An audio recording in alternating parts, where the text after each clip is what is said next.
Today is January 29th, 2024, and my guest is journalist and author Charles Duhigg. His latest book is Supercommunicators, How to Unlock the Secret Language of Connection. And that is the subject of our conversation today. Charles, welcome to EconTalk. Thanks for having me on. What is a supercommunicator? Well, I think one of the easiest ways to describe it is by describing someone that we all know, which is if I was to ask you, if you were having a bad day, is there someone you would call who you just know would make you feel better? Like you just know that they're the right person to call. Does someone come to mind for you?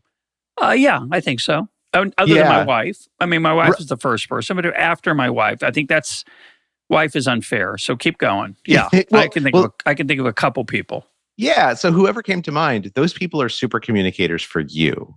And odds are that you're super communicators back to them, that you know what to say to make them feel heard and to make them feel like everything's going to be okay and that they've had this great conversation.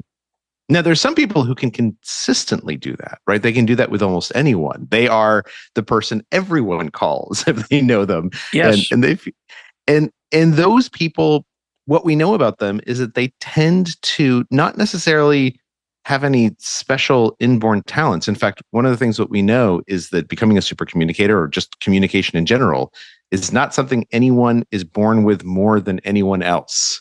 It is entirely a set of learned skills. And some people have learned those skills. Some people have learned those skills a little bit more deeply than others simply because they think about communication a little bit more. And those are the people who tend to become super communicators. And what's interesting is if you look at the background of super communicators, they are not necessarily or usually the most charismatic people or the extroverts. In fact, many of them are folks who, if you ask them, say things like, I struggled to make friends when I was in high school, or, I was scared, I was a really shy kid, or my parents got divorced and I was the one who had to sort of be the peacemaker between them. And those experiences often forced them to think about communication. And what we've come to learn is that thinking about communication just half an inch deeper, thinking about what we're going to say before we open our mouth, about how to show other people that we've listened to them. That's what makes us a super communicator. And these are skills that literally anyone can learn. And so that's kind of the goal of the book. So I'm a little bit skeptical about that, which is going to be, we'll talk about that. I would say the part I'm skeptical about is the learned part in the sense that I think you can be more reflective about how you converse and interact with human beings, your fellow human beings. I think it's hard for most people to get better at it. And your book's an attempt to do that, and we'll talk about how. So, and I got some very practical things from it. But I want to talk for a minute about when you asked me to think of a super communicator in my life. Two came to mind, and I find it interesting, and I think it's very consistent with your point.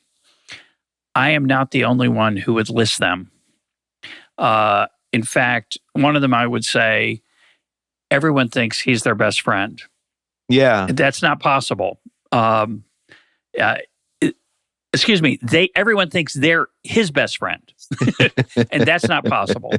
But he makes them feel so comfortable with the friendship and the relationship that it's very special. And I think that's a tremendous skill.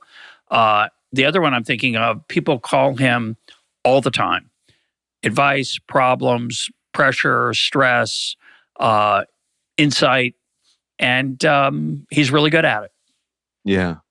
Yeah, and it's wonderful to meet those people, right? Like it feels like, I mean, one of the things that's interesting is that communication is humans' superpower, right? The reason Homo sapiens have succeeded as a species so well is because we learned to communicate and because our physiology changed to allow us to communicate.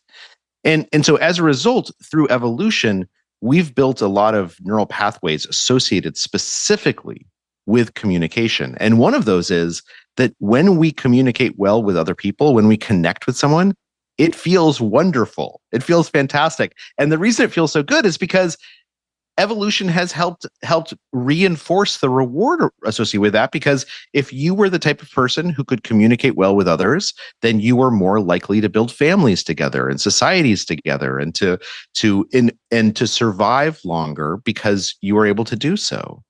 And so this act of connection is actually something that as humans we crave. We crave from a neurological perspective.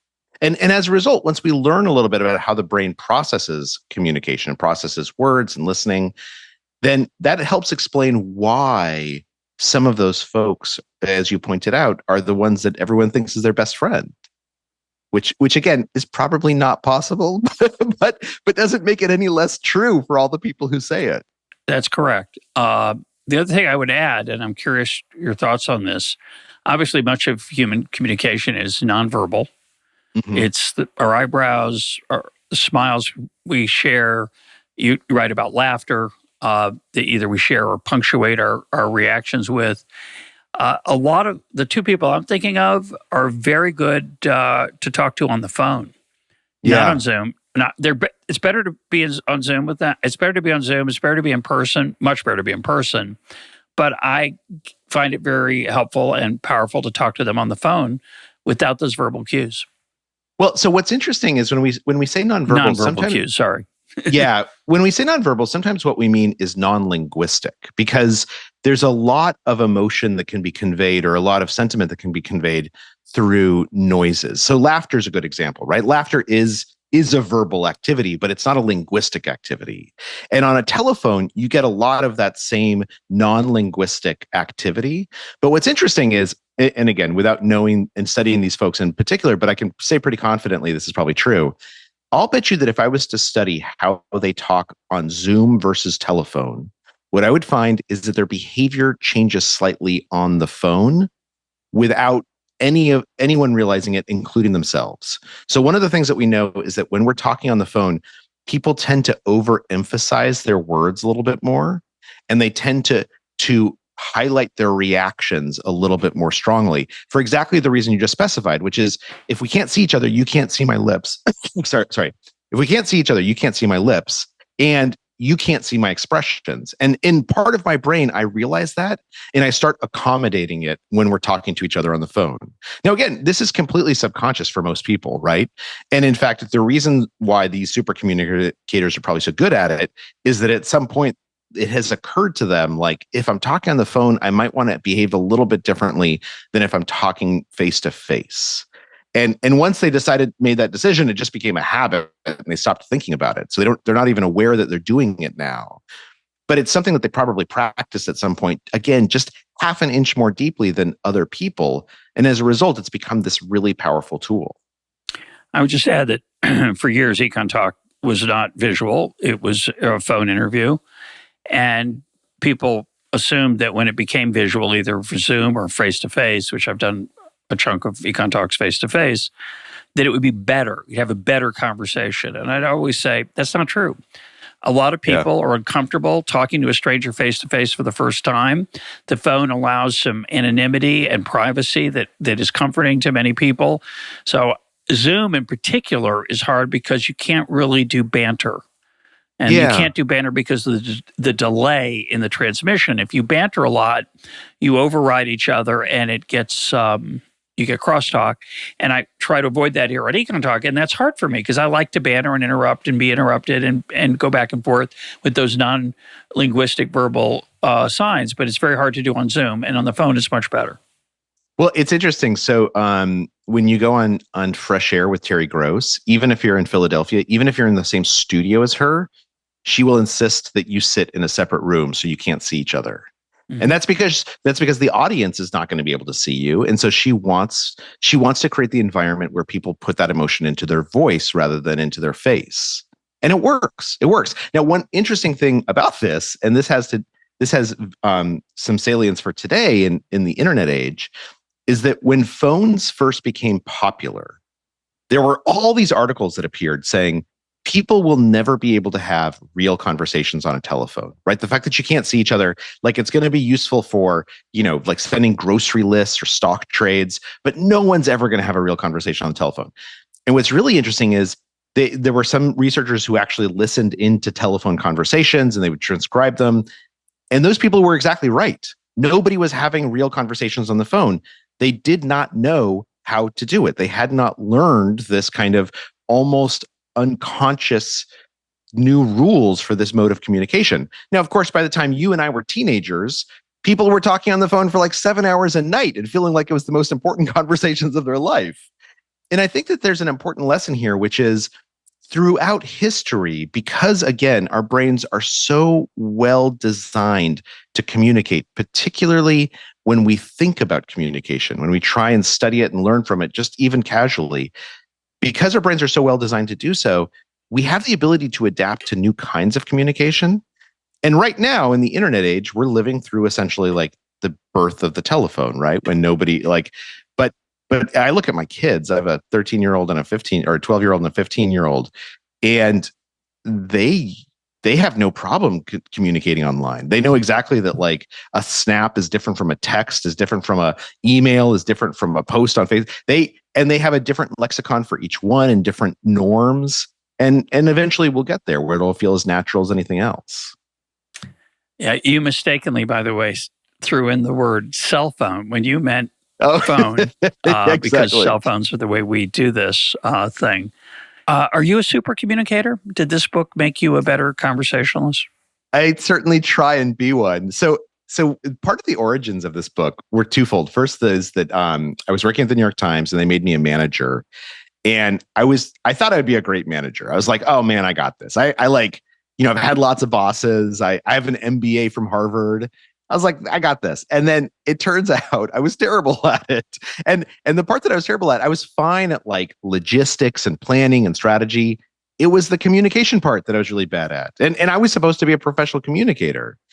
And so that was kind of a wake-up call. But then I started thinking about my own communication. I realized there was this pattern I'd fall into with my wife all the time, which is I would come home from work and it would be a long day. And I would be frustrated and complaining about my boss or my coworkers. And she would respond with this very practical advice where she would say like, why don't you take your coworkers out to lunch or get to know them a little bit better? And instead of being able to hear what she was saying, I would get even more upset. And I would say, you're supposed to have my side on this. I want you to be outraged on my behalf. And she would get upset because I was overreacting. And so I went to these experts and I asked them, what's actually going on here? Like, why am I having this problem? And explain. So what they told me was they said, look, what we've learned in the last decade about communication is that we tend to think of a discussion as being about one thing. But in fact, every discussion is made up of multiple different kinds of conversations. And in general, they fall into like one of three big buckets. There's these practical conversations where we're trying to like make plans or solve problems. Then there's emotional conversations where I might bring up a problem and I don't want you to solve that problem for me. I want you to empathize. I want you to be there emotionally for me. And then there's social conversations, which are about how we relate to each other and how we relate to society and others relate to us. And they said, the key is if you're not having the same kind of conversation at the same time, you're unlikely to really hear each other or connect. So when I came home from work, I was having an emotional conversation and my wife was responding in a very appropriate way, but she was having a practical conversation. And that mismatch meant that we couldn't really hear each other. And so now we have learned how to do that better. And that's a fabulous example. I mean, one of the things I find fascinating in that particular type of interaction is that you come home with a frustration that happened at work or with a friend, doesn't matter what it is, and you vent it, you share it. And the other person can sometimes respond with, oh, it's not so bad. Yeah. Which is a variant on the solving the problem. In other words, thing went wrong at work and your spouse says, it's not so bad. It's a small thing. Don't worry about it. Yeah. And that should be comforting, but it's not often because it's diminishing exactly what you're talking about, which is that I want affirmation. And in fact, the attempt to diminish the problem, which is very reasonable, by the way, and in some settings, totally appropriate. Even in a venting conversation, you could be reassured, say, by that, oh, it's not so bad. But sometimes that is not what you want to hear. And I find that it's very interesting, right? And it's very hard, I think, and this goes in both directions with spouses, by the way, obviously, not just me to my wife, but my wife to me. And I assume other people. It's very hard to read the subtle cues of what the other person needs at that moment. Yeah. And that's kind of what Supercommunicators is about, is how to identify what conversation is happening and then how to match the person or invite them to match you. So, and to the example that you just raised, so you're right that there are times. So I think when saying, oh, this isn't such a big deal is appropriate, is you come to me and you're upset and I engage with you in an emotional conversation. I affirm you. I show that I'm listening. And my wife does this all the time. Like oftentimes when I come home complaining, she says, look, do you want me to help you think up a solution for this? Or do you just need to like get this off your chest? And it's actually very edifying for me to hear that, right? Because sometimes until that moment, I haven't even asked myself that question. Correct. And then I can say, oh, no, I just want to complain. And then after I complain for a little while, then she or I can say, well, look, let's figure out, is this actually a big deal? Right now let's move to the practical conversation, because you're exactly right. This diminishing it is a practical conversation. But because we move together, we feel like we're connected, and we in fact are. But diminishing actually should be a good emotional response. Don't be so worked up about this. It's small. Well, except that it ties into another factor which sometimes comes up, particularly when we're having a conflict, which is this issue of control. So one of the things that we know about married couples in particular, but this is true for any conversation in which you disagree with someone, in which you have any conflict, is that conflict is such a scary thing that our first instinct is to try and find something we can control. And oftentimes the easiest thing to control is the person sitting across from us. So we'll say things like, if you only listen to what I'm saying, then you'll agree with me. If you only understand all the facts, then you'll think that I'm right. I want to control how you see this. I want to control what you listen to. Or people will say things like, I'm only going to talk about this for 5 minutes. Or you can't bring up my mother. I'm not going to talk, like this has nothing to do, right? We're trying to control the other person. Sometimes people will say something like, this really bothers me, and we'll try and diminish it. We'll try and say, oh no, it shouldn't bug you as much as it does. We're trying to control your emotional reaction. So trying to control someone else is toxic. Like, we know that it destroys a conversation. A much better thing, though, you can't ignore this instinct for control. So a much better thing is to find things you can control together with the person you're talking to. And there's usually 3 that present themselves. Usually we have the opportunity to control when this conversation is happening, right? So instead of fighting at 2:00 in the morning, let's wait until we're both well rested in the morning. We can control the timing. Oftentimes we can control ourselves and make that obvious by saying like, look, I'm going to take a breath before I answer your question, and I just want to think about it. And so that we're controlling ourselves, which feels better. And number 3 is controlling the parameters of the fight itself. There's this thing called kitchen sinking, which again, completely toxic, which is we start by arguing about like where we're going to go for Thanksgiving. And then it becomes about like, your mother hates me and you don't earn enough money. And if you were home, right, it becomes a fight about one thing becomes a fight about everything. That's really, really bad. So controlling the parameters of the fight and saying, look, we're just talking. I'm not going to bring up your mother. You shouldn't get upset about that. Like, we're just going to talk about Thanksgiving. The thing is that when you control these 3 things, the environment, yourself, and the boundaries of the disagreement, you are cooperating with the other person. Suddenly you're on the same side of the table and you're deciding to control things together. Now, that does not mean you're going to agree with each other, but it does mean that it's going to be easier for you to find places where you can agree. I think that's incredibly profound. It may sound trivial to some listening at home, but I think it took me a long time to realize how important control was in my life and to be sensitive to my own needs for it and to realize it. I don't think about what I could do to control things that, like myself, that could subdue that. I just sort of recognize that, oh, my control urge is out of control here. I need to subdue it. But I think those practical ideas of partnering with your combatant, whether it's your spouse or a friend or a colleague at work, because what often is, I think this is one of the deepest things about the human experience. Our drive for autonomy and agency is so strong. I see it in my 1.5-year-old granddaughter, who, when you do not give her the oatmeal in the format that she desires, gets extremely mad. She likes oatmeal. Yeah. She wants to eat it, but you're telling her how she's going to eat it, meaning she wants to eat it with her hands instead of the spoon, or vice versa, whatever it is. You're cutting it up for her, thinking, I'm doing her a good service. She's done with furious. This is not the oatmeal. This would be the banana or whatever it is that you cut up. And I think it is, I haven't read much about it, but I know in myself that way too many of the times that I get frustrated and annoyed with the people around me is simply because I don't have control. It could be when dinner's going to start. It could be the trip to the airport. I've gotten better at both of those.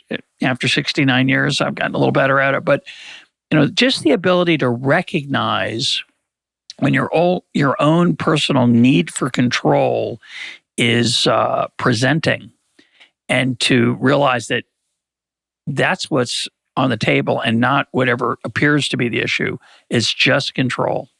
Is very, very powerful.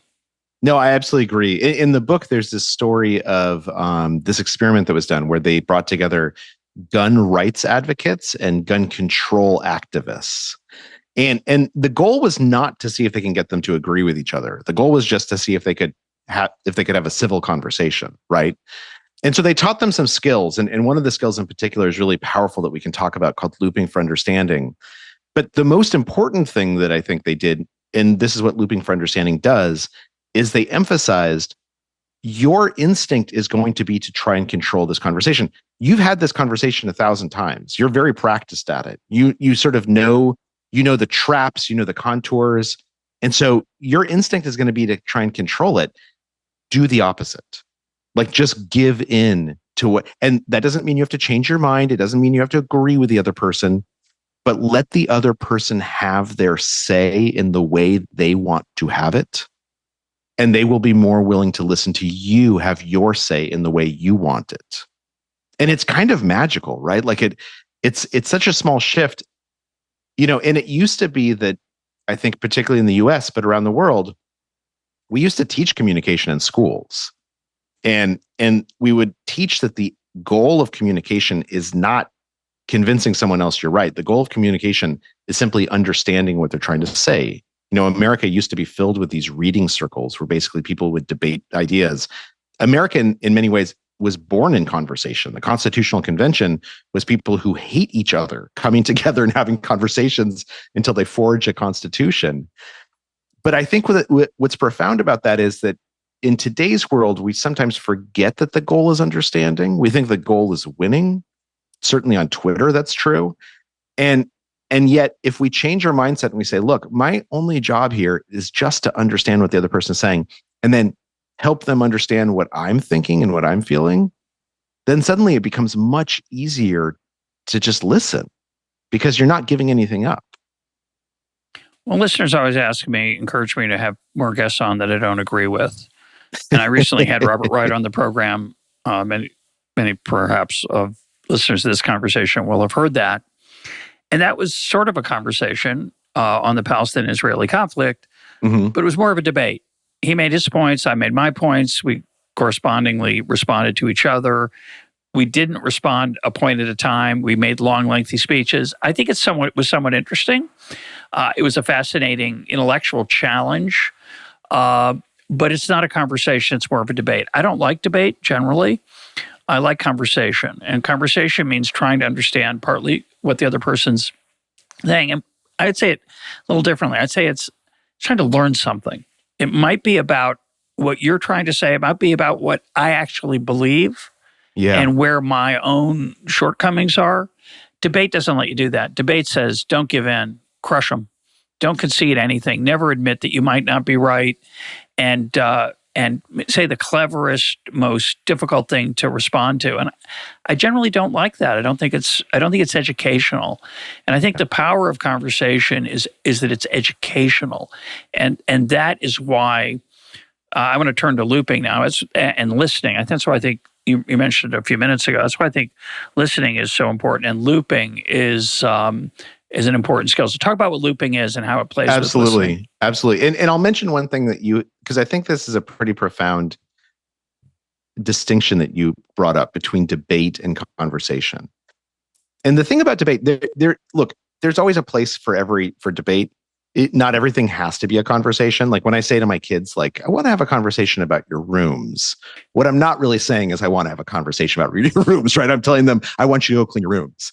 But the thing about a debate is that a debate is designed to convince the audience. It's two ideas being presented side by side so that the audience can determine which one they think is most true.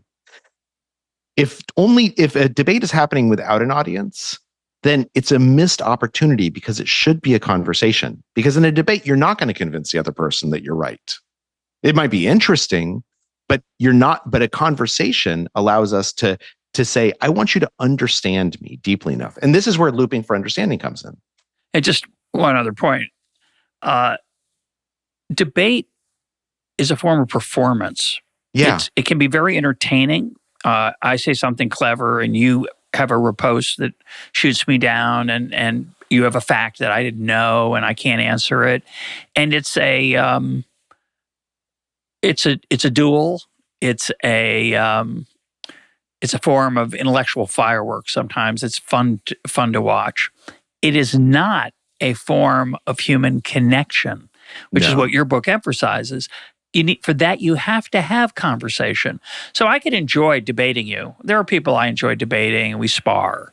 And it's like sparring. You beat the other person up, or they beat you up.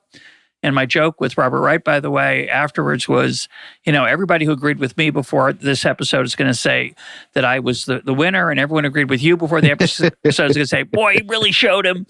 And then he said something even cleverer, more interesting. He said, this I think was all off the air. He said, yeah, and they're going to also say, why did you let him get away with that point? Why didn't you answer that one? He was wrong, and you let him. And that's about sports. That's about entertainment. But connecting to another human being requires listening and not just waiting your turn to make your killing point. So now, talk about looping. Sorry about that. So no. I think this is really and I would love to talk more about it because one of the things I think is interesting is in religious traditions how much conversation we see and how little debate we see. Because the goal is to understand. But so looping for understanding is this technique that is designed to exactly do what you just suggested, which is oftentimes, how do we prove to someone that we're actually paying attention rather than waiting our turn to speak, right? Particularly when we're having a tough conversation, when it's something where everyone's kind of back is up a little bit. We think that sometimes we can show we're listening by like nodding and smiling. But the truth is, and studies after studies show this, including by this guy, Michael Yeomans at Imperial University in London, speaking is such a cognitively intensive activity that when we're doing it, we basically don't notice what other people are doing. Like we're kind of focused on our own words and inside our own head. And so somebody could be like showing you that they're agreeing with you and you're just going to completely miss it. So the way that we show we're listening, the way that we prove we're listening, is what we do after someone stops talking. And what's particularly important is these three steps, looping for understanding. You should ask a question, and some questions are more powerful than others, and we can talk about that. Then you should repeat back in your own words what you just heard the person say. And it's important to do it in your own words. Show them you're processing. And then step number 3, and this is the step everyone always forgets, is ask if you got it right. Because what you're doing at that point is you are giving them permission to tell you that you've understood or to correct you if you haven't.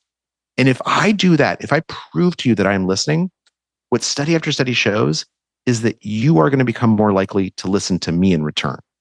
You're going to use, even if you don't know what looping is, you're going to use the same technique back on me. And then we're actually listening to each other, right? Then we know the other person isn't just waiting to their turn to talk. And I think 2 things happen there that are important. One is I might learn something, but the second is just this human connection that I think is greatly underrated in 2024 in the digital world most of us spend a lot of our time in.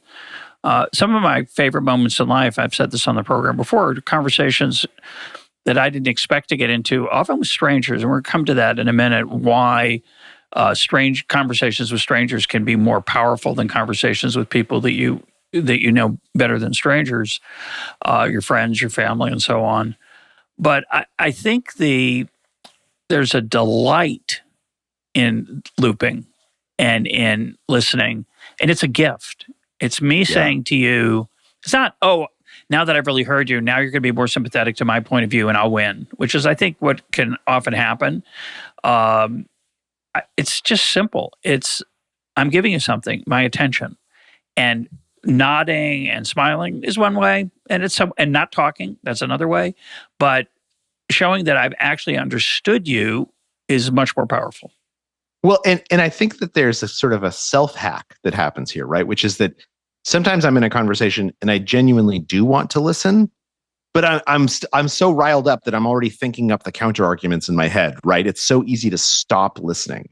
And the thing that I love about looping for understanding, and again, it's like it becomes totally instinctual. I actually do it all the time now without even thinking about it.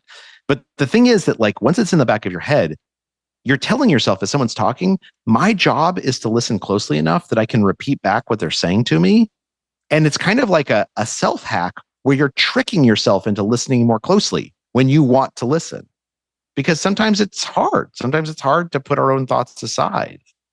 And I think that it does feel wonderful. It feels wonderful to feel like we're being heard. Yeah, you're heard, you're seen.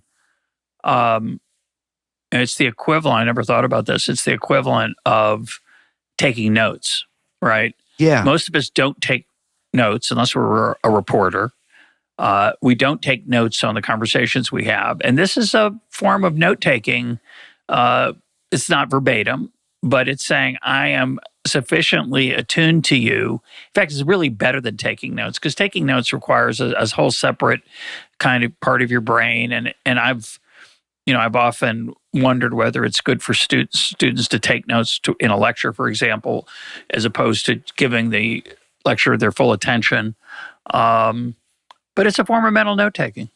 Yeah. And studies show, again, if you do looping for understanding, that you're going to recall more of what's said.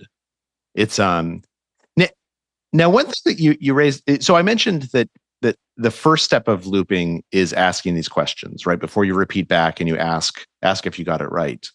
And one thing that is important is that some questions are more powerful than others. And within the psychology literature, these are known as deep questions. And a deep question, it sounds more intimidating than it actually is.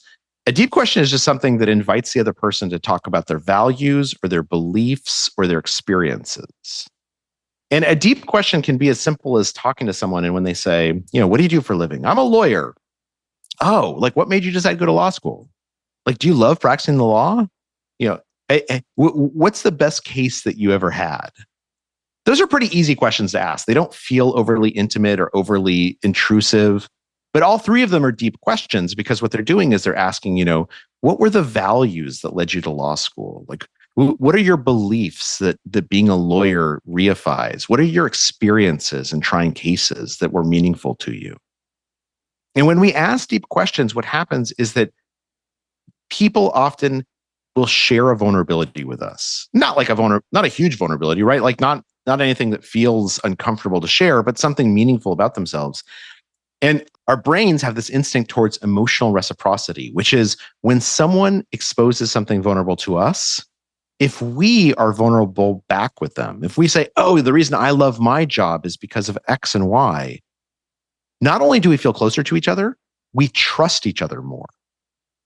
It's an almost inborn instinct that when we reciprocate vulnerabilities, we trust and like the other person more. And that doesn't mean I'm going to loan you money, but it means I'm going to trust during this conversation that you're listening to me, and that you can share things with me that are important. Yeah, I want to talk about deep questions. So let's dig in a little bit. And I apologize, Charles. I'm going to take probably a little more airtime in this episode than I might in an average episode, because I've spent a lot of time thinking about this enterprise called podcasting, and it, of course, is a form of conversation. And so I appreciate you letting me vent No, I love it. And by the way, that was a very super communicator move to tell me what kind of conversation you're moving into. I love it. So when I prepare for an interview, I make a list of questions, and I never assume I'm going to just go down the questions and just ask them and let the guest respond. I assume we're going to have side digressions and we'll diverge, and I won't get to some of them because I try to make sure I have too many, in fact. But what I find often in my daily life, and I think of myself as an interviewer more than a conversationalist in some settings, when I meet a stranger, say, and I want to find out about them. So I ask them questions. I think I tend to do more of the list than the real conversation. So I meet someone let's just say at a party. So I ask a standard set of questions, and I have a long list. So, it's not going to be a quick conversation. I have plenty to ask about. So I'll say, where are you from? And they'll tell me. And if I'm lived in that place, I have something to say and I add that in.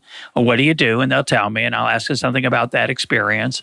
But I tend to go down the list mentally without thinking about it.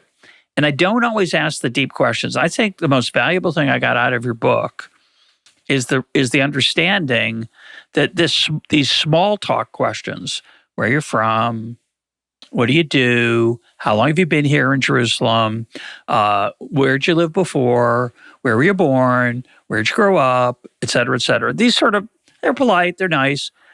But the idea that you could go deeper without demanding intimacy, without demanding vulnerability by saying, oh, how do you like being a lawyer? Isn't in my toolkit, which is interesting and a failure. And so I'm deeply grateful for that, because I think those are deep questions. They do allow people to share things. Sometimes they don't want to and they won't, but sometimes they will. And then it allows you as the conversationalist to respond, yeah, I hated being a lawyer too, or whatever is the thing that comes up. And the deep question idea is just, it's deep. Sorry. Thank you. I appreciate that. Well, and I should give credit to Nicholas Epley at the University of Chicago, who has done a lot of the seminal research in this. I mean, and one of the things that I heard you just say, and tell me if I'm getting this wrong, is that oftentimes, and this happens a lot in conversations, oftentimes that you fall into the role where you are asking questions and the other person is responding. And that's probably because you're really practiced at asking questions, right? You're really good at it. You have a podcast. And this dynamic can emerge where, like, I ask a question, you answer, but then you don't ask the question back. And the nice thing about deep questions is exactly what you just said. A deep question creates a platform for answering the question you just asked, even if the other person doesn't think to ask it. So if you share something meaningful about yourself, I hate being a lawyer because of X, then it's so easy for me to say, oh, I hated being a lawyer too. And essentially answering the same question that I just asked you, but it doesn't feel like I was just waiting my turn. It's not like, where'd you go on vacation? Because I really want to tell you where I went on vacation, right? But a deep question, we tend to ask questions about facts, and those tend to be conversational dead ends. But if we ask questions about what do you make of that? If we ask questions about why is this important to you? What was your experience around it? Then when they answer, we can also answer that same question, and it feels very natural. And that's when the conversation starts. That's what allows you to go back and forth and really get into a conversation. Yeah, one of the stranger moments for me in a conversation is when I ask somebody something, and in my head, I say, your turn, and they don't play. Right. Either they're not interested in you, or they're uncomfortable. And so I just ask another question. I got plenty. But you're right. Sometimes you can volunteer your own answer, but in some settings it's awkward. Like the vacation ones is a good one, just because there's so little at stake at it. And I can reveal it in our conversation, Charles. I say, where are you going on vacation this summer? And they tell me, and then they don't ask me about my vacation. It feels weird to say, well, I'm going to wherever. And so a lot of times I'll just ask another question. Where'd you go last year? Or have you been there before? Or what's your favorite thing that you did there? Or what's a highlight? Some people don't converse well. Yeah, I think that's right. I mean, some people just haven't thought about, again, as I mentioned, kind of the difference between supercommunicators is they've often just thought like half an inch more about communication, and they're usually showing us that they want to connect with us, which is an important part of that.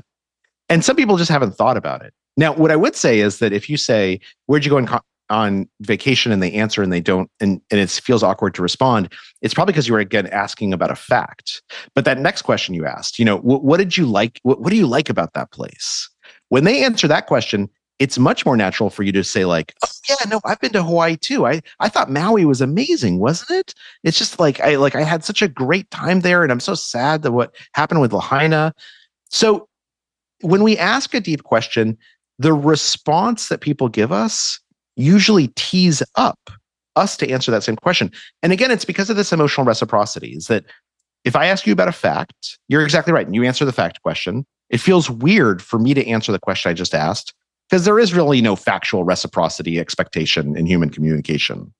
But if I ask you something about a deep question and you respond with something that reflects, how you feel about the world, reciprocity actually dictates that I should do the same thing. And so it feels very natural to react that way. We're going to talk some more about deep questions, but I want to derail you for a second. Sure. And digress and ask you a meta question about supercommunicators.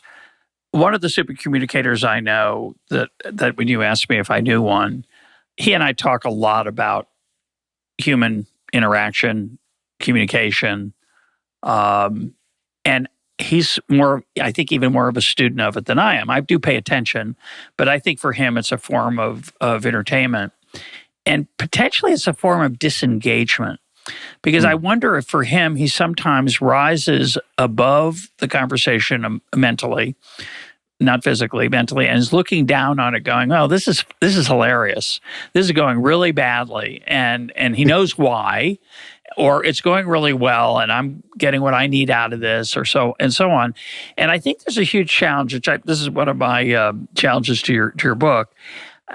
Spontaneity, doing these things naturally, is very important. And I think if you do it too thoughtfully, you're going to fail. And so I think there's an art to making these habits habits rather than strategies.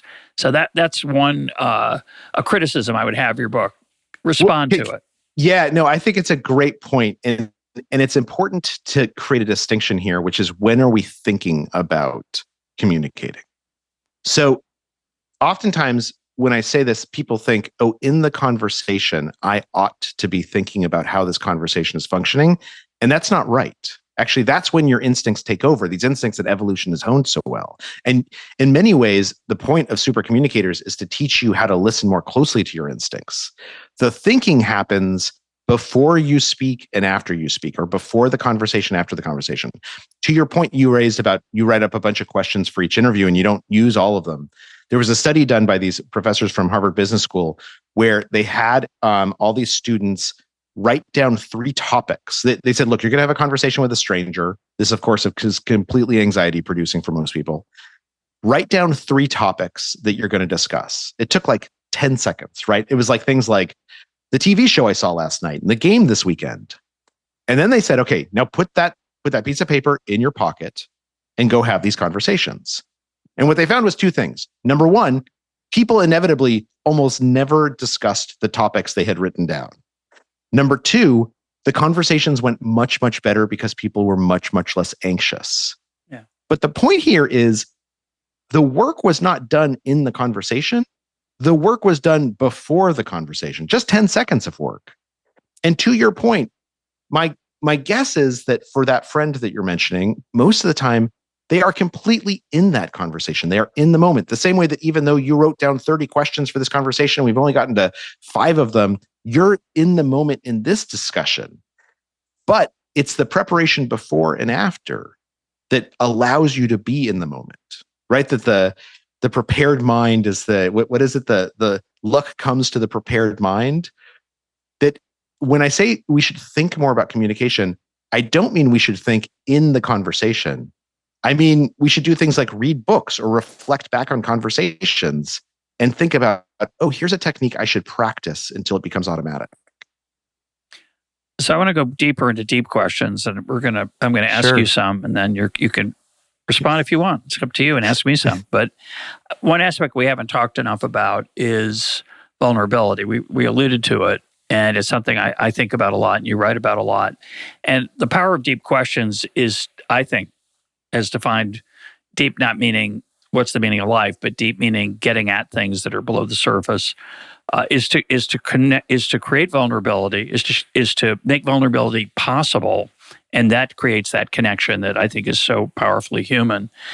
And I want to go back to this chit chat with a stranger.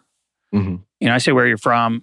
I've lived in a zillion places, so usually I can say something about where they were from. But let's say I don't, and then I say, what do you do? And then they tell me, and I'm thinking, well, that's not interesting. I don't have a single thing to say about it. And that's the wrong model. The right model, which I think you've taught me, is, well, how do you feel about that? Yeah. And tell me more about it. And tell me what you like and don't like about it. And that allows that person to share things that might be very powerful, even though the actual job description is not something that interests me or that I have any thoughts on. But I will have thoughts, perhaps, on what they share when I ask a deep question. And I think that's exactly, really very cool. And one of the things that I think you just teased out is everyone is a fascinating expert in themselves. And if I can get you talking about yourself, it's going to be an interesting conversation. And you're exactly right that vulnerability is part of that. Now, I think people sometimes misunderstand vulnerability because they think that it means that you have to expose something that could be used against you. But right. But if I ask you, like, what do you love most about Jerusalem? And you answer that question, that's actually exposing a vulnerability to me because it's something I could judge, right? You say, like, oh, I love the people and I love the food. And in a terrible world, I could be like, I've been to Jerusalem and those people are terrible. They're so mean. Yeah. And falafel, who likes falafel? Right. So by stating a preference, by stating a value or a belief or describing an experience and why it was meaningful to us, we are actually exposing a vulnerability. Now, we might not care what the other person thinks. We might not care that they disagree with us or like think that it matters at all. Or you don't care what my opinion on Jerusalem is because you live there and I don't. But it's the act of exposing that vulnerability that if I reciprocate it, if I say, oh, it's interesting you mentioned that about the people because I grew up in Albuquerque, New Mexico, and the thing I loved most about it was the people. If I just say I grew up in Albuquerque, New Mexico, and the people weren't what I loved, but I loved the landscape. Now I'm also exposing a vulnerability to you. Again, I don't care if you would take advantage of that vulnerability or your judgment, but the fact that I allow you to judge me means that we feel closer to each other. It creates trust between us when we don't abuse it. And there's a part of our brain that's really well designed to be on the guard for betrayal. And when someone exposes a vulnerability and we don't match it, it feels like a betrayal and it feels alienating. Yeah, it's like going skinny dipping by yourself with somebody else, Yeah, exactly. It's different than two people skinny dipping. Yes, better the second way. Yeah. I'm going to tell you what I like about Jerusalem, by the way. I'm going to tell you the first thing that came into my mind. I'm going to let you respond to it. Because it's funny. It's a small thing. And I don't think about it as a vulnerability, but it could be. You're right.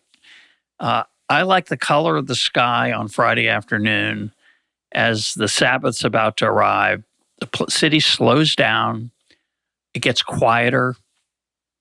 And the sky turns this particular color of sort of a pink-blue wash, and you can't quite see where the blue and the pinks start and end.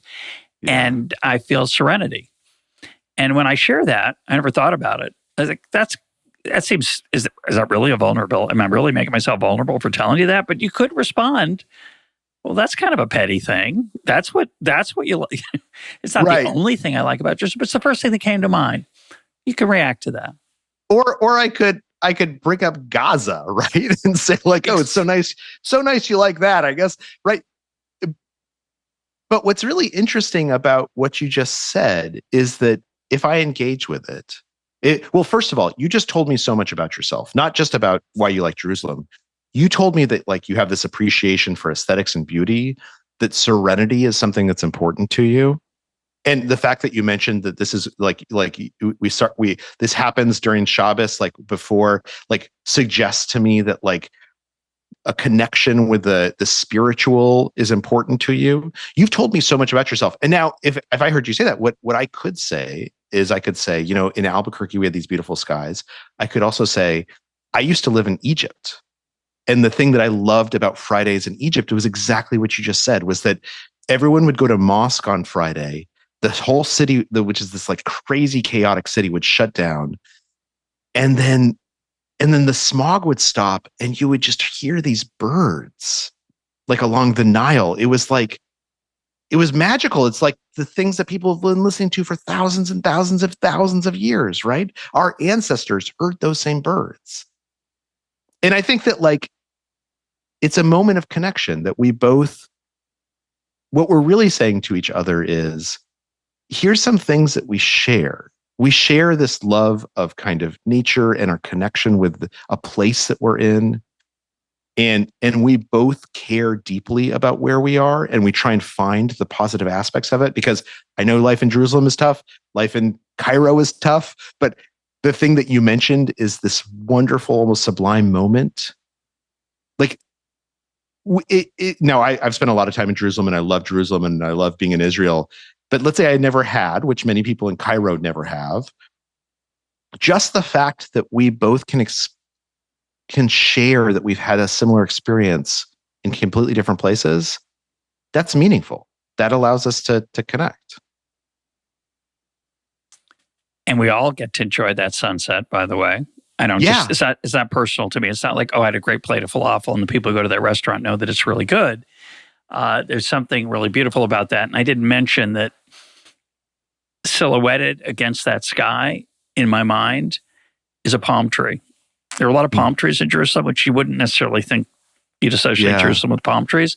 But it turns out my window in my living room facing west is, facing east. So I'm not getting the literal sunset. I'm getting where the sun is no longer at, is this wash, and there's a palm tree silhouetted against it, which is also a beautiful thing.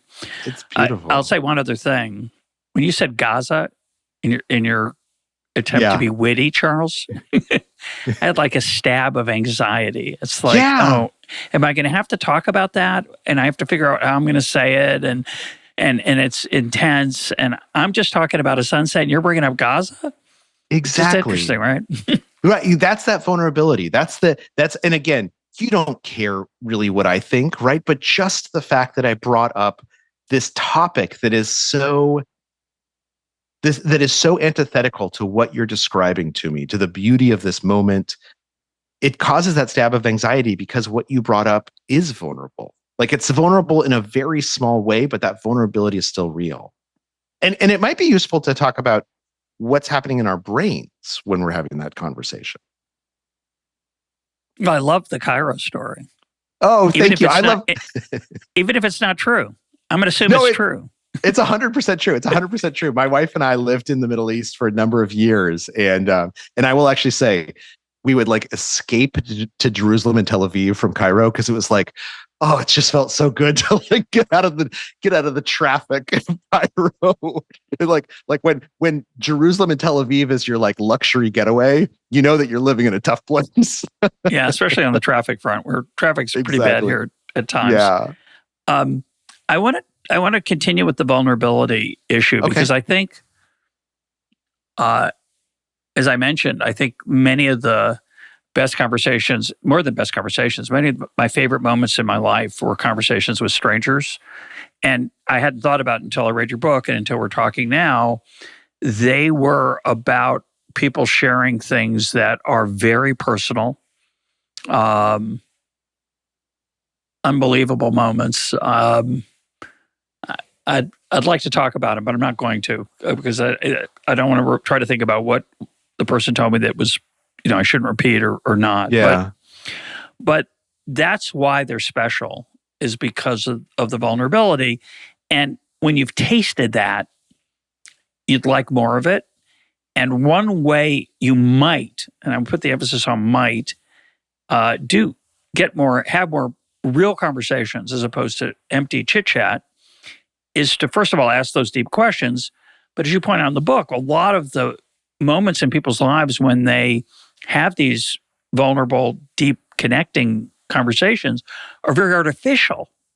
They're in lab experiments or a workshop at work where you've got to interact with a colleague, like a ropes thing, and now you got to talk about your childhood and you reveal stuff and then you get closer. And it can sometimes actually work, but it's very hard to replicate that in everyday life. And I think as opposed to in the study or in the experiment or the workshop.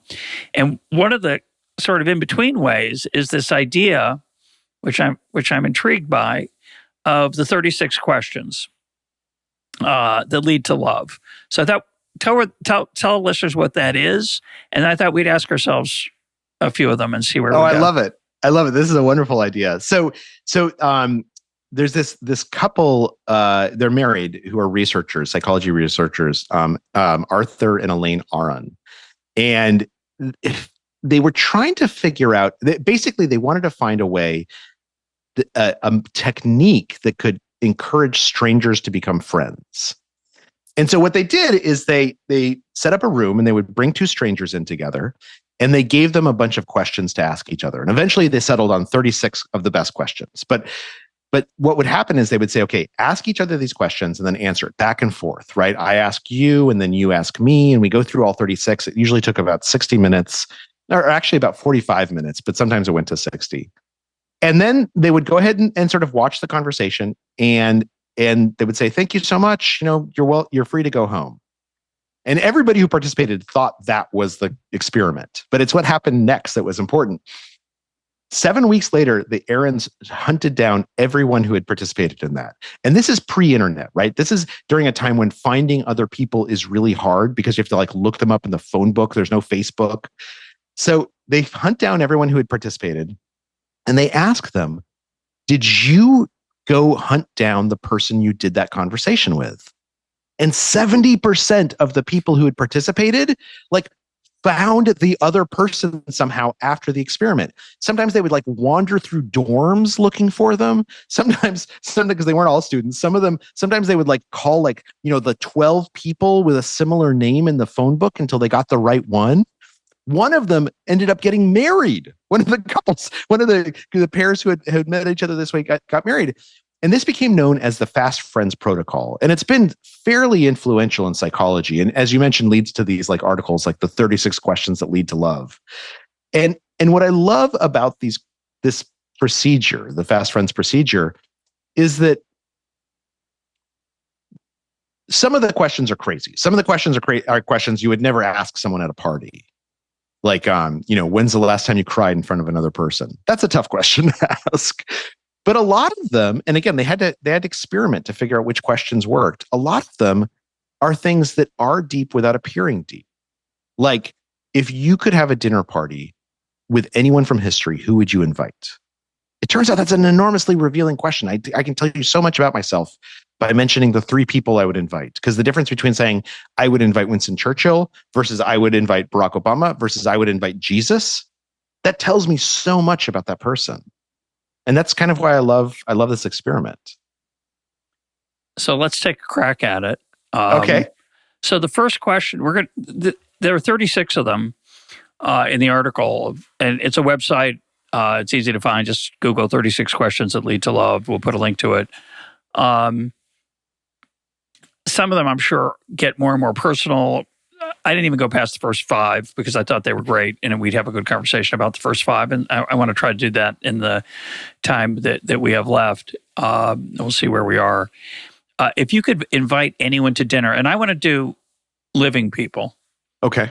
So and you might want to think about it for a minute. If you could invite anyone to dinner, who would it be? It's the first question. And let me mention, one thing that is important about these is that it's back and forth. So they've done the same experiment where someone answers all 36 questions in a row as someone else listens, and then the next person answers all 36 questions in a row, and people do not feel closer afterwards. It's all about the back and forth. So, okay, so I'm going to answer the question, then I'm going to ask you to answer it as well.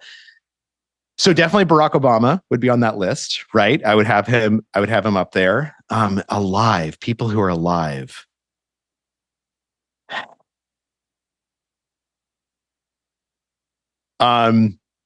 It's such a good question because I actually don't know.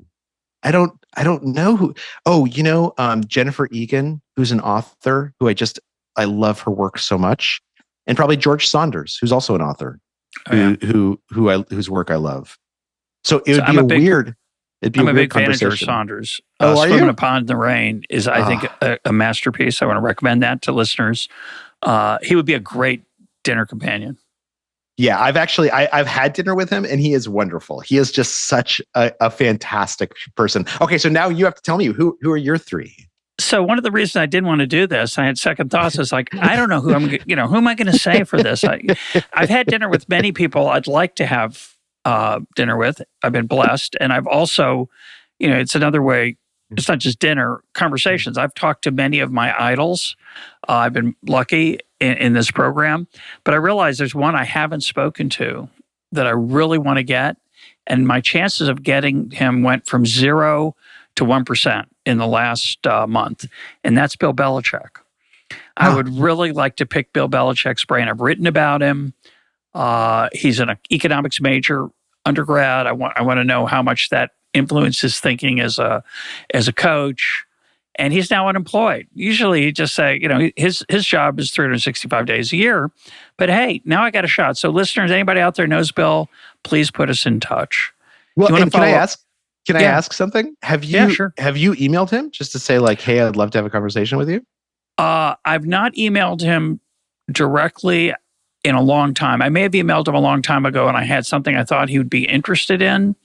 And I don't think I probably didn't have his email. That's the bigger problem. I don't know where to start. I would email him in a second, because the other one would be the three guests I'd like to have that I've never had, who have not said no to me. So they're still plausible guests.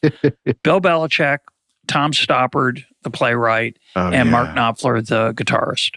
And I've made some attempts at reaching the last two, not successfully. But if they're listening and they'd like to be on the program, please write me at mail@econtalk.org. Okay, we're going to go on to the second one. Okay, I love it. Unless you want to ask a follow-up. No, this is great. Would you like to be famous? In what way? Oh, I'm very curious how you answer this question. I would like to be moderately famous. In fact, my wife sometimes her coworkers are like, "Oh, your husband, like he's well known," and she says, "Yes, he is moderately famous among a very small group of people." I know people who are famous. I know people who like are genuinely famous. Like their names are recognized, and there is definitely a burden associated with that. It makes you less trusting of other people. But on the other hand, the thing about fame that I have found, even a limited fame, is that it just opens up so many opportunities. It's a form of influence and of access that can be really, really rewarding. And so there's a degree of fame that I really enjoy. And then if it ever got to be too much where it burdened my children, then it would be too much. What about you? So I feel very similar. It's a good matching exercise for us. I am moderately famous among a small group of people. I'm sure when I was younger, I wanted to be more famous. I'm glad I'm not. There's a great essay by Tim Ferriss on the cost of fame, which we'll link to, that is hair-raising. It is spectacular. And, a handful of times in my life, someone has asked me if I'm Russ Roberts because they heard my voice and they recognized they're EconTalk listeners. And that's a thrill. I get tremendous, irrational amount of pleasure from that. And it's a handful. It's not like, it doesn't happen very often. But it makes my heart sing, which is somewhat embarrassing. This is a vulnerable admission because, it's a weird thing to get pleasure from. But I'm glad we have listeners who care, who pay attention. So, can I ask you a follow-up question? Yeah. And one thing I want to point out that's happening right now, which for listeners, hopefully this is true, is that as you and I are discussing this, we're becoming neurally synchronized, right? In fact, we've been neurally synchronized for a while. And although we can't tell, our eyes are dilating at similar rates and our breath patterns are probably matching each other, even though we're separated by thousands of miles. And our thinking is becoming very alike. The listener's thinking is also becoming alike. As we're asking and answering these questions, they're probably answering the same question for themselves inside their own head. And this is an interesting thing about conversations, is that sometimes just listening to a conversation allows you to participate in the conversation, even though we can't hear what you're saying. And that's really powerful. But so here's my follow-up question. And this is actually even a more vulnerable one. If you could choose between being rich or being famous, which one would you choose? Well, neither appeals to me now. It would have, again, when I was younger, both would have probably appealed to me, and it'd be a dilemma. Neither is of any I'm financially comfortable. I'm rich by many people's standards and not at all by others, which is the nature of money. And as you say, I'm moderately famous among a small group of people. Right. The reason I'm laughing at this is that my dad never liked Woody Allen. And one day somebody asked my dad who Woody Allen was, or some Woody Allen reference came up, and they said, "Oh, is he famous?" And my dad would say, "Among a small group of people in the New York area," which was not true, but that was what he thought he deserved. And I'm sorry if Woody Allen's listening. He'd be fun to interview too, by the way, and maybe even more fun to have dinner with. So I'm not. That doesn't appeal to me. Does that appeal to you? What would you pick? Obviously, it's really embarrassing because you think it's a question. Yeah. So. I will say I have been poor. I've been very, very poor, like poor enough that I once started a company. Before I became a journalist, I started a company, and there were periods when I would sell blood to make payroll. And it gave me a very, very deep appreciation for having money. Like I think Fair that enough. yeah.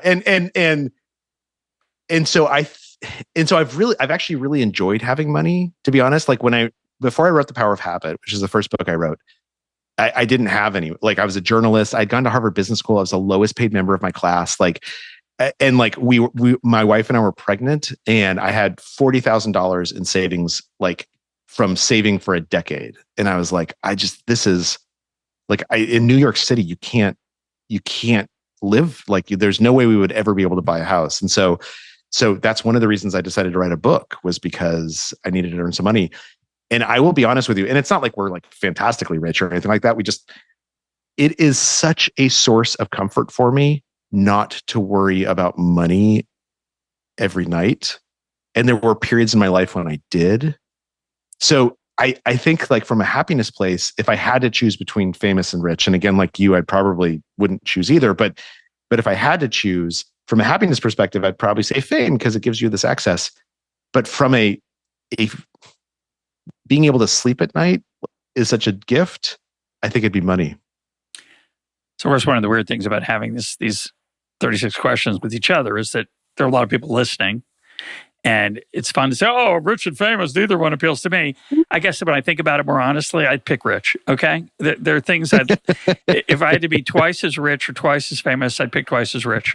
For exactly, not so much for the security, but for the things it would let me do. And the things that fame gives you, I think, are mostly creepy and can corrode your soul if you're not careful. So can money, and this is an interesting thing that you just mentioned, that like it's a little weird doing this in front of all these other people, right? And so our instinct is to say, I don't want to be rich or famous. Yeah. But what we do know is that the people listening, when we are vulnerable, they probably like and trust us more. And I'm going to ask the listeners out there who we can't talk to right now, but please email us and tell us if we're getting this wrong or right, that by being honest and vulnerable, we probably engender more admiration than what would be the admirable thing to say, which is like, "Oh, money and fame, I don't care about either of them," right? And I think this gets to what we were talking about, that vulnerability is just really powerful because it helps us connect with other people. Were you making fun of me when you said I was not? I think you were. Okay. I'm just kidding. Let's move on. I know you have a hard stop coming up, so I want to make sure I get some of the good questions. So I'm skipping one. which is before making a phone call, do you ever rehearse what you're going to say? And I'd say, when I was younger, all the time. If it was calling a woman, absolutely. And other than that, pretty much not. And you can answer that quickly if you want. You want to answer that quickly? I do it all the time. I do it literally all the time. Why? Because oftentimes I'm doing these interviews and I'm like, oh my God, like I get one chance to like get this person to like tell me something interesting. So I practice a lot. Well, that's the equivalent of when I started this program, I would ad-lib the introduction, and they're horrible. And I realized fairly early on that people stop listening and switch the channel, go to listen to some other podcast. So I script those, I read them, and sometimes they're long. So I guess that's the equivalent. Okay. What would constitute a perfect day for you? Oh, man. So, okay. I actually feel like I've had a lot of them recently. It would be with my family, right? Maybe I would talk to a friend on the phone, but I would spend most of my time with my wife and my 2 kids. Maybe we'd go surfing because my wife and I love surfing. We live in Santa Cruz, California, in part because we can surf here. And it would probably involve at least one really good meal that was also healthy. And then I would be asleep by 9:30 and like sleep through the whole night. And I'd get to read. What about you? What's your perfect day? Well, the one that would come to mind, and what's interesting about this is that I think we have some illusions about our perfect day that when we actually have them, maybe they don't seem so perfect. But the first one that comes to mind is I'm sitting in a beach chair at Cape Cod, or maybe in a part of California I'm not going to name because I don't want anybody else to go there beside me. It's not crowded, and I love that. And I'm reading with sunglasses because it's too bright. Sun's out, and I'm listening to the waves, and I'm not swimming, by the way. My wife's swimming. She's having a great time. She's do you want to take a walk on the beach? No, I'm good. I'll just sit in the chair and read a little bit. And she takes a 12-mile walk or a 40-mile. She walks out of sight. She does come back, thank God, and I'm still reading. And that's close. But the second is, which is really embarrassing and weird, is I had something close to a perfect morning this past Friday. My granddaughter was with us. She's a year and a half, as I said, and she was just wandering around. She's playing with some things. I got some pictures of her. I got some good news about something for my college, Shalem College. I got an interesting opportunity. I had an idea, and I realized I'm having a Faustian moment. Now, Faust says to the devil, or the devil says to Faust, if you have to give me your soul, says the devil, if I can create a moment for you that you wish would last forever. And I actually had a taste. I've had a few of those in my life. Many, if you're lucky, you have more than one. But this was one of them. It was sublime, and it's. Grandparenting is way underrated. I'm shocked at how exhilarating it is. I cannot wait. I have to say, as a parent, which I love, grandparenting seems amazing. So what I love about what you just said, and tell me if you think I misheard this, is that you mentioned, so the sublime moment, and when that happens, and particularly when we allow ourselves to enjoy it, when we have the presence of mind to allow ourselves to say, like, this is a special moment, and like, just enjoy it. What you mentioned were these things that all have to do with connecting with other people. You were connecting with your granddaughter and like getting to know her. You got some good news for your school, which probably is meaningful to you because you know it's going to help other people, because you can think about those students who are going to benefit from it. And there's a lot of research to show this. We talked about the importance of connection, but from a neurological perspective, but it's also from a psychological perspective. There was this, and I'm sure you're familiar with this, the adult study of human happiness, which is one of the largest longitudinal studies. And that's like the 4th or 5th name it's ever been given. It actually started as the Grant study because it was funded by a guy named Grant. You write about it in the book. Yeah, and there's some stuff about it in the book. And what's interesting is it's been going on for almost 100 years. They've been following thousands of people trying to figure out what causes longevity, happiness, and success. And the only thing that they have found is a reliable predictor is that if you have a sufficient number of deep, meaningful connections at age 45, you will be happy, healthy, and successful at 65. And it doesn't have to be a huge number, right? The number is different from person to person, but they have to be real connections, because it is in connecting to other people that we tend to find what feels like happiness, or what feels like the sublime, or what feels like awe. And like the fact that you mentioned like this, something good for your school was so meaningful, is really powerful to me, because it suggests that like you feel this connection to all these students, some of whom you haven't even met, but you know that their lives will be better because this thing came through.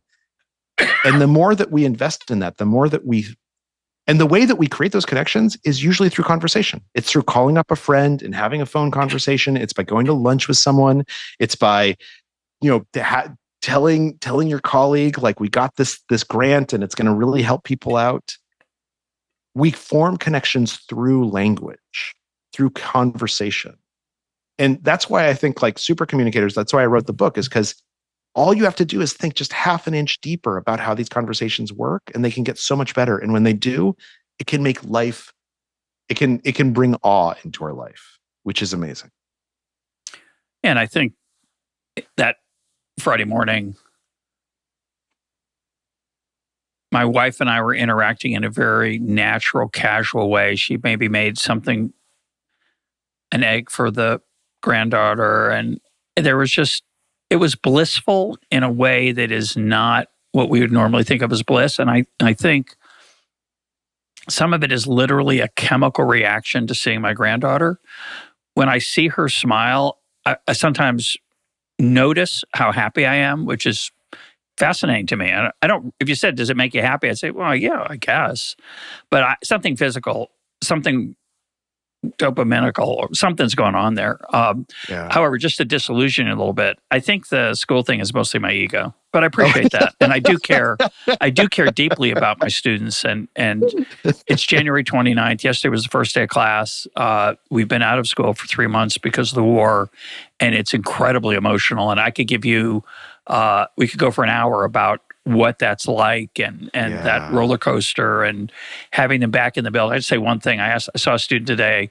I said, "Are you glad classes has started again?" She said, and she's Israeli, right? English is not her native language. She said, "Wow, yes." I thought, that sums it up, baby. That's perfect. And I'm so sorry you're like, I mean, it hadn't even occurred to me what it must be like for professors to have your campuses closed and to see your students being put like as reservists or as 60% of our students are in the Army until recently. So that must just be so, I imagine that's challenging. It's intense. It's intense. Yeah. I want to get one last question in. Sure. Which I was fascinated by as one of the questions. I'm skipping, when did you last sing to yourself? I don't know, yesterday, to someone else, yesterday, today. I sing a lot. Do you sing? In my head, not out loud. Okay. Because other people have told me I shouldn't. Yeah, that's not fair. It's an unfair question. I guess you learn something about the other person. Maybe important. But the next one is a later one I stumbled on that was so fascinating. It ties into a recent episode with Brian Kloss. If you could change anything about the way you were raised, what would it be? Oh, that's a good one. That's a really good one. And I'm curious what it is for you too. I would say, so as I mentioned, I grew up in Albuquerque, New Mexico. And I live in Santa Cruz now, but we moved here from Brooklyn, New York, and we were raising our kids in New York. And the only thing I would change is if I could have grown up in New York, I think it would have been amazing. Like I was so bored in Albuquerque, and it was good that I was bored, but like there's so much for a smart kid and a curious kid to do in New York City. And I feel like I'm just so glad we gave that to our children for a little while. How about you? I wouldn't change a thing.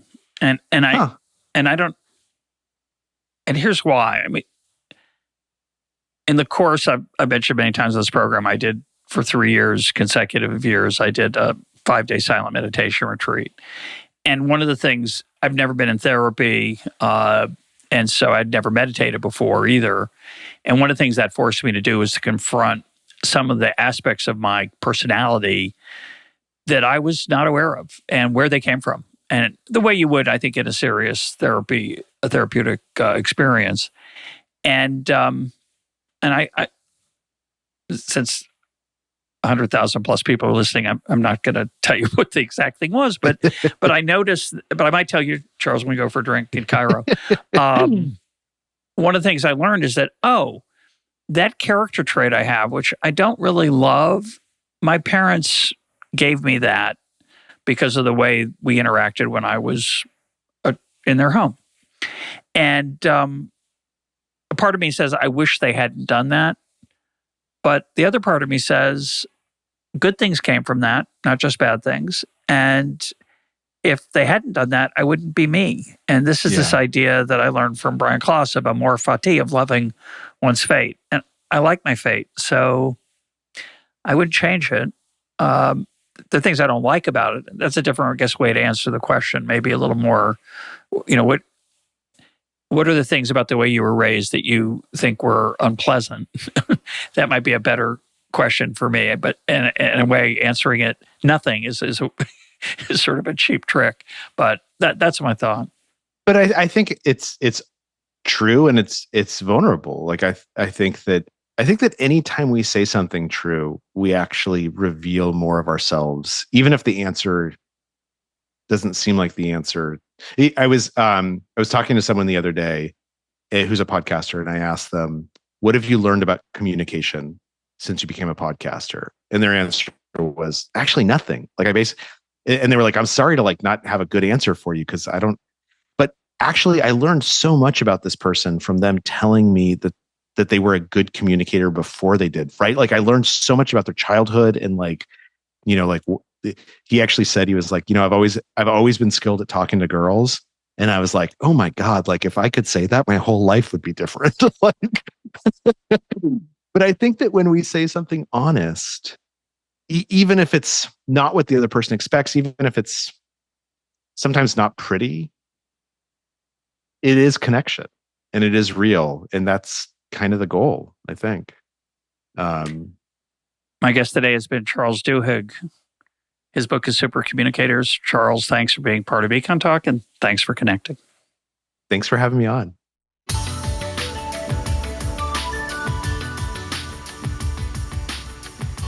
This is EconTalk, part of the Library of Economics and Liberty. For more EconTalk, go to econtalk.org, where you can also comment on today's podcast and find links and readings related to today's conversation. The sound engineer for EconTalk is Rich Goyette. I'm your host, Russ Roberts. Thanks for listening. Talk to you on Monday.